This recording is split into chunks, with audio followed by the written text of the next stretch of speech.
Hello, everybody, and welcome to Ritual Emotions Guild, Gamers United in Live Discussion.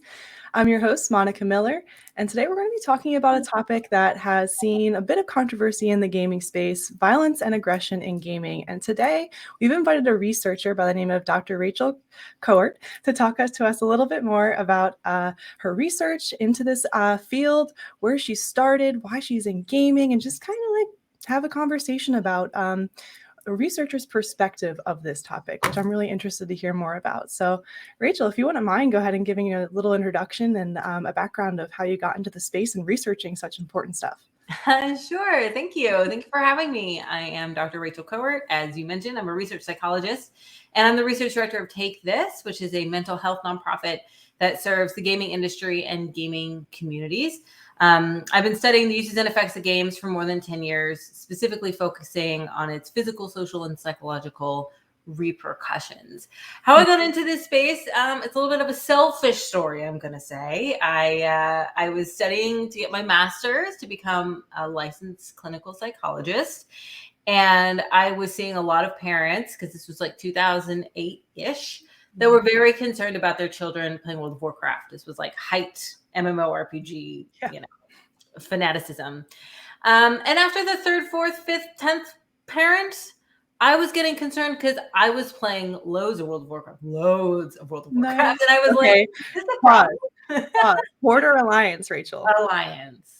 All right. I'm sorry. I'm a board good for life over here. I should be, oh my gosh, you're wearing blue. I should be wearing red. I should go put a red shirt on. Yes, it's true. Yeah. So people were concerned, and I was like, okay, well, where's the information about how online gaming is impacting us and our functioning in offline spaces? And at the time, there was 1 or 2 papers from Nikki from Stanford, and that was it. And that wasn't even on the social impact of games. It was more just about understanding, social communities of games. So that's when I pivoted away from becoming a licensed clinical psychologist and towards a research-based PhD looking at gaming effects. Fast forward to today, and there's a lot more researchers who do the things that I do, but back in my day, there wasn't so much. Yeah. Okay. So World of Warcraft. That was my game growing up. I'm sure the Ritual Emotion team in the chat is like, this is a good match for Monica. I dumped sometimes 12 to 16 hours a day into that game. Maybe not the most healthy thing. And my mom was always worried. And if they had known you were around, they probably would have come to you and been like, how do we get our kid off this game? Yeah. So what in those conversations in particular were parents concerned about? What were like the top 3 things that you would see recurring from their concerns? Yeah, it was actually, they all had the same concern, the parents that I saw, and it was about social isolation. And it was, I see my child in front of a computer for hours at a time with a headset on, with the computer, maybe speaking, maybe not speaking, but they're alone in their room with their computer for an extended period of time. And I would, since I played the game, I would try to explain to them, they're in a world that's populated by hundreds, maybe even thousands of other people. These are actually highly social experiences. And then it would say, well, what is it about engaging online? It's text-based, or it's asynchronous, or you have an avatar, you don't really know the other person. There were a lot of kind of concerns about the social differences and how that might impact their child long-term and their ability to engage in like real-time face-to-face communication. So my thesis specifically was on the social impact of games and social skills. Like, do we see an atrophy of social skills over time? Are there social differences in people who play online games versus people who don't? Like, maybe they're less skilled and that's why they're drawn to these spaces. It's not, there's no difference. So that's really where the interest was and where the questions really were. And again, even for me, I was like, am I going to suffer long-term social consequences for playing these games? Because I played end-level rating, top couple guilds on my server, like super into it for many, many years. So yeah, but it turns out the kids are okay. Okay. Yeah, let's talk about your conclusion from that thesis. What did you see from that? There's no broad social differences between people who play online games, people who play exclusively co-located offline games, and people who don't play games at all. The only kind of consistent finding was a difference in social expressivity, which is the ability to express yourself non-verbally, and that's associated with shyness. So people who play online games may be slightly more shy. That's not very dramatic finding. But that's really all you can conclude. Yeah, absolutely. That's where my brain went to when I was thinking about that. Is like, well, I'm very expressive when I'm able to like type or talk, but like I realized when I was playing WoW for all that time, like no one ever saw my face, so I was like the whole time. And some people say like you got like a little RBF going on. Well, and it's funny because those cues aren't necessary in those social engagements, right? Because you can't see your face. And then if I ask you a questionnaire like, how confident are you expressing yourself non-verbally, you might rate yourself lower because you're like, well, I never really do that in the 12, 16-hour days that I'm sitting on World of Warcraft. But you are practicing other skills. Multi-threading, right? Holding several conversations at once. You're also practicing teamwork and leadership skills and like other social skills that are comparable to what you would do in a face-to-face conversation. Nice. Okay. So with WoW, a little bit of fantasy violence. Like not much going on there, just a little bit of magic, some swords, Thunder Fury, Blessed Blade of the Windseeker. Yes. Spamming that in trade chat. But when it comes to games that you are hearing about being violent or causing aggression, which games are up there on the list, and what parts of the games do you think are causing that stigma? It's funny because it kind of runs the gamut. Some people have really a lot of concern even about cartoonish violence like you find in Fortnite, whereas others are more concerned about photorealistic violence and the things you would find in more of like your Call of Duties and those sorts of things. There was a really interesting research study done by Malte Elsen at the University of Münster when I was there doing my postdoc.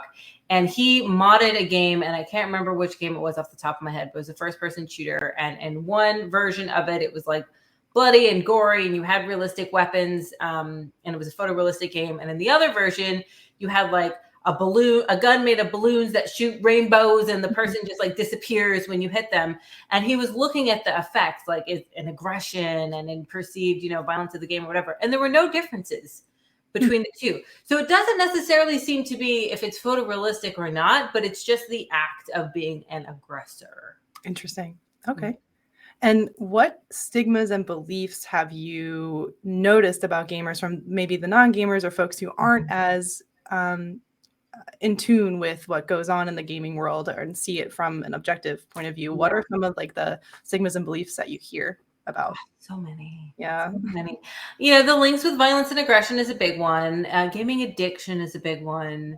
Anything to do in the realm of social consequences still remains. You think about the stereotype of a gamer that we see in pop culture. I like to bring up the South Park episode, Make Love Not Warcraft, but it's quite old now and not everyone gets that reference. But think about Thor in Endgame when he retires and starts playing Fortnite.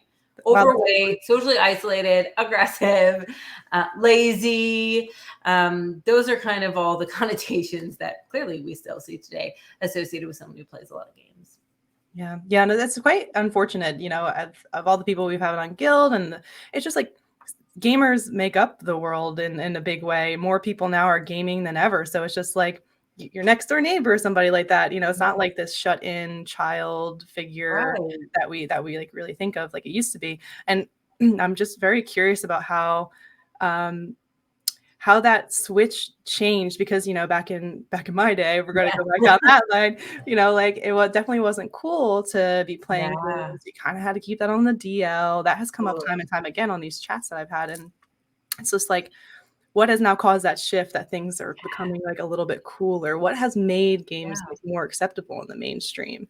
Yeah, that's a great question. Perhaps it's accessibility. You can play them on your smartwatches and your phones, and it's not a thing where you need like a big gaming rig to do it. Like I remember playing games on a computer. I don't even have any. Those little like 3.5 discs. You'd have to have like 75 of them to play. Oh, the floppy disks. Yeah, like a single game. Like now, I can just pick up my phone and go to Wordle. I don't even have to download anything to play Wordle, right? Right. I think just the ubiquity of games generally. I think there's an important distinction to be made though between a gamer and a player, because you remind me of this anecdote that I was told by a colleague who went to an APA conference, the American Psychological Association, its annual conferences. They're very serious business, full of psychologists. And he asked the room, how many of you are gamers? And like 1 or 2 people raised their hand. And he goes, how many of you play solitaire on your phone? And like 95% of the room raised their hand. So I think there is still a stigma with saying I'm a gamer. My mom plays definitely word games on her iPad hours and hours a day. She would never say she's a gamer, but she plays loads of games. So it's really interesting how the culture is still stigmatized yet accepted, becoming more popular and yet still considered niche in some ways. Yeah, it's like gamer would, I guess, signal that you're like more intense and more into it, and players like, oh, I just play on my iPad or whatever. But I don't know. I still feel like if you're playing a virtual game, you're considered a gamer. But I don't know. I don't make rules. Yeah. Yeah. So we talked about the content and games itself, and I kind of want to steer the conversation to somewhere else. And this can kind of tie into that behavioral psychology that you've done a lot of research on. So let's talk about tilt.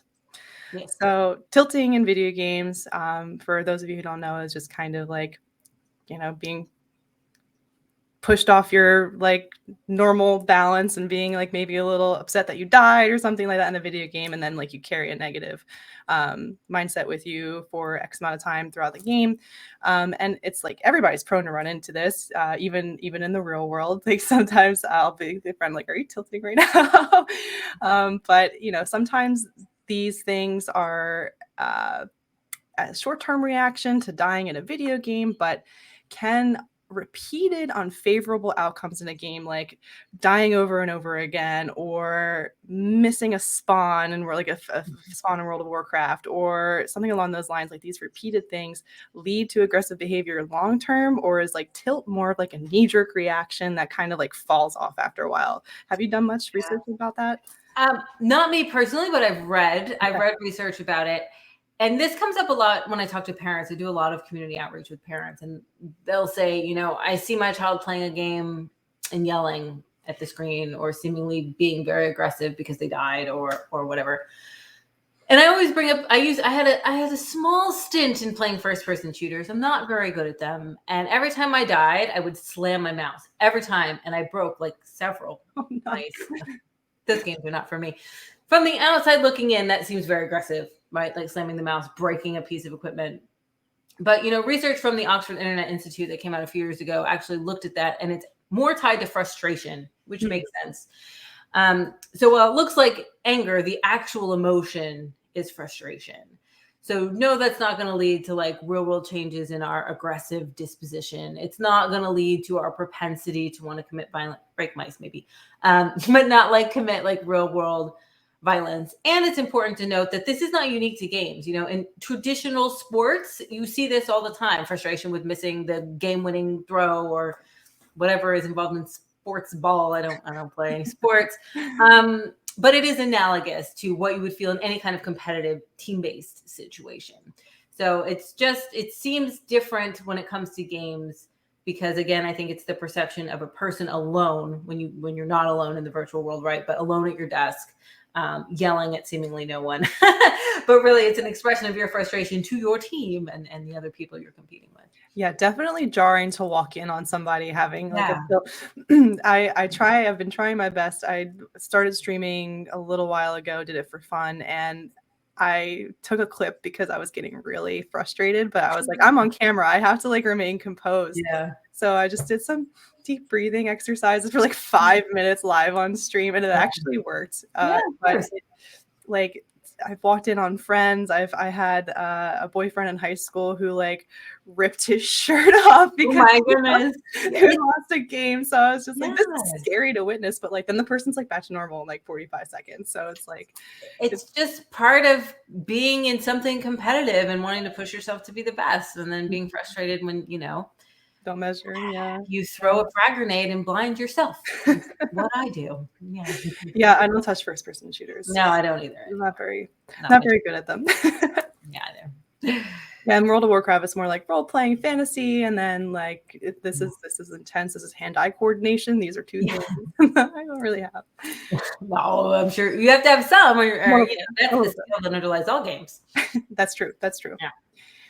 But going on to the next questions here. So I saw a video that Melanie actually reposted from you on LinkedIn, where you talked a little bit about video games being blamed in response to gun-related tragedies. And this seems like an area where you have a lot of expertise. So I kind of want to let you like run wild on here. What have you found to be the best response in times where people want to turn to blaming video games for violent outbursts like shootings or any other kind of gun-related violence? Yeah, this video that you're talking about talks about the moral panic, which is just the general idea that we want easy solutions to complex problems. So when something happens, like a violent tragedy, it's easy to blame video games. Again, because from the outside looking in, what you see is a person engaging in a space that probably contains some sort of violent content. And I can see how you can make the connection at face value, like, oh, they're enacting these things, so that must mean that they're going to take that out into the real world. But in all honesty, that's not the case. Our brains are very good at differentiating between what's real and what's not. People are very aware that they're in a space in which the real world consequences don't exist. The example I always like to give is when I watch a Tarantino movie. How I feel when I watch any Quentin Tarantino movie is a little uneasy. How I would feel if I was in those scenes is a completely different ball game, right? Like I always think of the house scene at the end of Django. Like it would be very traumatic and horrifying and much more intense than if just me watching it. And the same is true of video games. So the fact that it's still a scapegoat is a little bit beyond me, because we have decades of research that has shown that there are no links between the consumption of violent media and the way in which someone behaves violently or commits violent crime. This is true of all media, including games. So at this point, it's a bit of an old hat, and it's really extra infuriating because we actually have the research and science behind it. I mean, of all the research done on video games, this has gotten the most money, the most attention, the most research. We know an awful lot that, things like peer delinquency and previous exposure to violence and parental involvement and personality factors far more contribute to the propensity to someone to commit a violent crime than the consumption of any media. Interesting. So I get on my soapbox about that one because it irritates me. Yeah, no, rightfully so. Like, especially if all this time, energy, and resources went into researching the truth of this, and then to have that is definitely tough. Now, you did mention something that humans by nature can notice, like when that's appropriate, like right place, right time in a video game, that's cool, but like in the real world, not cool.